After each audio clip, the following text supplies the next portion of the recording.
আসসালামু আলাইকুম। সন্ধে ৭টা।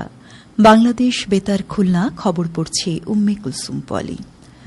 খুলনা সিটি কর্পোরেশনের প্রশাসক নজরুল ইসলাম মঞ্জু বলেছেন, সরকার দেশ জুড়ে বিশেষ পরিষ্কার পরিচ্ছন্নতা অভিযান পরিচালনার ঘোষণা করেছে। একই সাথে বৃক্ষরোপণের অংশ হিসেবে নগরের প্রত্যেকটি ড্রেনকে বর্জ্যমুক্ত করা হচ্ছে। এডিস মশার বংশবিস্তারের স্থানসমূহ ধ্বংস করা হচ্ছে। বর্ষা মৌসুমের শেষ পর্যন্ত এ অভিযান চলবে। তিনি আজ মহানগরীর ২২ নম্বর ওয়ার্ডের নতুন বাজার আবু হানিফ মাদ্রাসা প্রাঙ্গণে বৃক্ষরোপণ কর্মসূচির উদ্বোধনকালে প্রধান অতিথির বক্তৃতায় একথা বলেন। প্রশাসক এসএসসির এ বিশেষ পরিচ্ছন্নতা অভিযানে নগরবাসীর সহযোগিতা কামনা করেন এবং সবুজ নগরী গড়ে তুলতে সরকারকে বৃক্ষরোপণের আহ্বান জানান। এর আগে তিনি মাদ্রাসা প্রাঙ্গণে একটি গাছের চারা রোপণের মাধ্যমে কর্মসূচির উদ্বোধন করেন এবং এলাকাবাসীর মাঝে গাছের চারা বিতরণ করেন। কেসিসির প্রধান নির্বাহী কর্মকর্তা রাজীব আহমেদ, প্রধান প্রকৌশলী মশিউজ্জামান খান ও ২২ নম্বর ওয়ার্ডের ক্ষমতাপ্রাপ্ত কর্মকর্তা খান হাবিবুর রহমান সহ স্থানীয় গণ্যমান্য ব্যক্তিবর্গ এ সময় উপস্থিত ছিলেন। পরে কেসিসি প্রশাসক নজরুল ইসলাম মঞ্জু নগরীর ২৯ নম্বর ওয়ার্ডের লোয়ার যশোর রোড ও হাজী মহসিন রোড সংলগ্ন ড্রেনের পোড়ামাটি উত্তোলন, বর্জ্য ও পানি নিষ্কাশন ব্যবস্থাপনা এবং সরকারি মডেল মাধ্যমিক বিদ্যালয়, ভিক্টোরিয়া ইনফ্যান্ট সরকারি প্রাথমিক বিদ্যালয় ও সানফ্লাওয়ার স্কুলের অভ্যন্তরীণ পরিবেশ, মশক নিধন ও পানি নিষ্কাশন ব্যবস্থা পরিদর্শন করেন।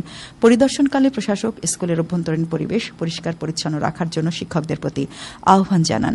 কেসিসির প্রধান নির্বাহী কর্মকর্তা রাজীব আহমেদ, প্রধান প্রকৌশলী মশিউজ্জামান খান, সাবেক কাউন্সিলর মাহবুব কায়সার, ওয়ার্ডের ক্ষমতাপ্রাপ্ত কর্মকর্তা খান হাবিবুর রহমান সহ স্কুলের শিক্ষকবৃন্দ এ সময় উপস্থিত ছিলেন। রিসার্চ ফাইন্ডিংস শেয়ারিং শীর্ষক এক সেমিনার আজ খুলনা বিশ্ববিদ্যালয়ের কেন্দ্রীয় গবেষণাগারের সম্মেলন কক্ষে অনুষ্ঠিত হয়। বিশ্ববিদ্যালয়ের জীববিজ্ঞান স্কুলের ডিন প্রফেসর ড মোহাম্মদ গোলাম হোসেন সেমিনারে প্রধান অতিথি ছিলেন। সেমিনারে গবেষণালব্ধ ফলাফল শুধু বিশ্ববিদ্যালয়ের গণ্ডিতে সীমাবদ্ধ না রেখে তা জনগণের দোরগোড়ায় পৌঁছে দেওয়ার উপর গুরুত্ব আরোপ করা হয়। বিশ্ববিদ্যালয়ের রিসার্চ অ্যান্ড ইনোভেশন সেন্টারের পরিচালক প্রফেসর ড কাজী মোহাম্মদ দিদারুল ইসলাম এবং সয়েল রিসোর্স ডেভেলপমেন্ট ইনস্টিটিউটের principal scientific officer GM Mustafizur Rahman এতে বিশেষ অতিথি ছিলেন।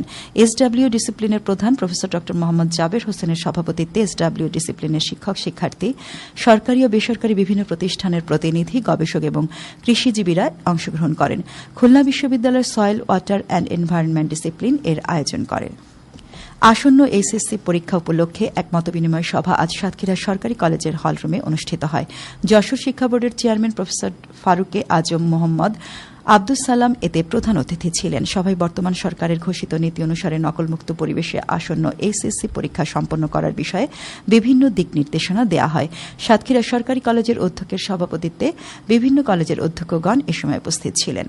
খুলনা পাইকগাছা উপজেলায় মাসিক আইন শৃঙ্খলা কমিটির এক সভা আজ উপজেলা পরিষদের সম্মেলন কক্ষে অনুষ্ঠিত হয়। সভায় বিভিন্ন সামাজিক সমস্যা, আইন শৃঙ্খলা পরিস্থিতি, এইচএসসি পরীক্ষা চলাকালীন সুষ্ঠু পরিবেশ, মাদক ও বাল্যবিবাহ প্রতিরোধ, শিক্ষা প্রতিষ্ঠানের সুষ্ঠু পরিবেশ ও নারীর প্রতি সহিংসতা বন্ধ করার বিষয়ে আলোচনা করা হয়। উপজেলা নির্বাহী কর্মকর্তার সভাপতিত্বে সহকারী কমিশনার ভূমি, থানা অফিসার ইনচার্জ, বিভিন্ন দপ্তরের কর্মকর্তা, প্রেস ক্লাবের সভাপতি ও সাধারণ সম্পাদক এ সময় উপস্থিত ছিলেন।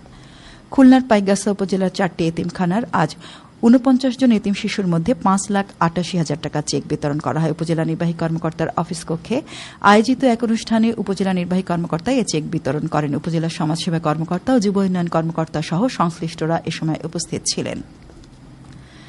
বাগেরহাট সদর উপজেলা পরিষদ চত্বরে আজ ৭০ জন প্রান্তিক কৃষকদের মধ্যে ফলদ বৃক্ষের চারা বিতরণ করা হয়। উপজেলা নির্বাহী কর্মকর্তা প্রধান অতিথি হিসেবে এসব চারা বিতরণ করেন। উপজেলা কৃষি কর্মকর্তার সভাপতিত্বে উপজেলা সমাজসেবা কর্মকর্তা সহ উপকারভোগীরা এ সময় উপস্থিত ছিলেন। এ সময় প্রত্যেক কৃষককে 5টি ফলদ বৃক্ষের চারা ও 1 বস্তা জৈব সার দেওয়া হয়। খুলনার একটি আদালত এক হত্যা মামলায় 2 জনকে 10 বছরের সশ্রম কারাদণ্ড দিয়েছেন। একই সঙ্গে তাদের প্রত্যেককে 20,000 টাকা জরিমানা এবং অনাদায়ে আরও 1 বছরের বিনাশ্রম কারাদণ্ড দেওয়া হয়েছে। জেলা ও দায়রা জজ আদালতের বিচারক চাঁদ মোহাম্মদ আব্দুল আলিম আল রাজি আজ এ রায় দেন। সবশেষে আবহাওয়া। আজ রাত 1টা পর্যন্ত পূর্বাভাসে বলা হয়েছে খুলনা, যশোর, কুষ্টিয়া, রাজশাহী, রংপুর, দিনাজপুর, পাবনা, বগুড়া, টাঙ্গাইল, ময়মনসিংহ, ঢাকা, ফরিদপুর, মাদারীপুর, বরিশাল, পটুয়াখালী, নোয়াখালী, কুমিল্লা, চট্টগ্রাম, কক্সবাজার ও সিলেট অঞ্চলে পশ্চিম অথবা উত্তর পশ্চিম দিক থেকে অস্থায়ীভাবে ঘণ্টায় 45 থেকে 60 কিলোমিটার বেগে দমকা থেকে ঝোড়ো হাওয়া বয়ে যেতে পারে। সেই সঙ্গে বৃষ্টি অথবা বজ্রসহ বৃষ্টিপাতের সম্ভাবনা রয়েছে। এইসব এলাকার নদীবন্দরসমূহকে 1 নম্বর সতর্কতা সংকেত দেখাতে বলা হয়েছে। খবর শেষ হল। আমাদের পরবর্তী খবর প্রচারিত হবে আগামীকাল সকাল 8টা 10 মিনিটে বাংলায়। এতক্ষণ